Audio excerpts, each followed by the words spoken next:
Every year, when the temperatures drop to freezing or summer boils, there is much concern about how to get the homeless population to shelter and warmth. Every year, the same concerns come up, but no movement has been made by council on a resiliency plan. How do we finally get that very predictable human concern taken care of? What I just said, and I said what I just said in my last answer. If we create that group that has that collaborates and puts solutions together, real world solutions, then we don't have to keep rehashing this every cold season and every hot season. I mean, it's silly that we are talking about this and continually talking about this every time the temperature is above a certain degree or below a certain degree. Why do we not have a plan in place for this? That does not make any sense to me. We are doing something wrong. So I won't take up more time because I've said all of that, but yes, we need the creation of this group so that we can get actionable solutions to start addressing this problem and stop kicking the can down the road. Thank you. Susie? Can you ask the question one more time? Absolutely. Every year, when the temperatures drop to freezing or summer boils, there is much concern about how to get the homeless population to shelter and warmth. Every year, the same concerns come up, but no movement has been made by council on the resiliency plan. How do we finally get that very predictable human concern taken care of? So the way I approach any plan is I first ask, why is this problem happening? And I try to gather the details on, why it's happening, what's going on in the background, are there limiting factors that we have control over, what do we not have control over, and try to understand the situation a little bit better so that we can start to come up with solutions. So, it can be a group, definitely a group solution that we come up with, but I don't like to just guess things. I want to know what's actually going to work in the long run.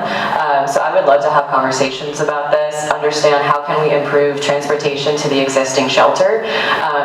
Maybe we can create a dashboard so that we can just glance and see what the capacity is at the shelter and know, is there still room for more people at this time, and then make it a little bit easier for folks to get transport to the shelter. But I'm very game for looking into evidence-based solutions that will meaningfully improve this situation. We'd love to have that conversation. Okay, thank you. And Karen? So I'm going to agree with Margie on this. I think we do need a new task force. The mayor's task force a while ago was where we got the idea of the shelter, and now we have a shelter. So another, re-up a mayor's task force or somebody's task force. Bring in a number of different people involved. I see some people out here right now who should be involved. And people who have experience with it. Again, lived experience with homelessness and with serving people who are homeless needs to be on the task force. See what ideas they come up with.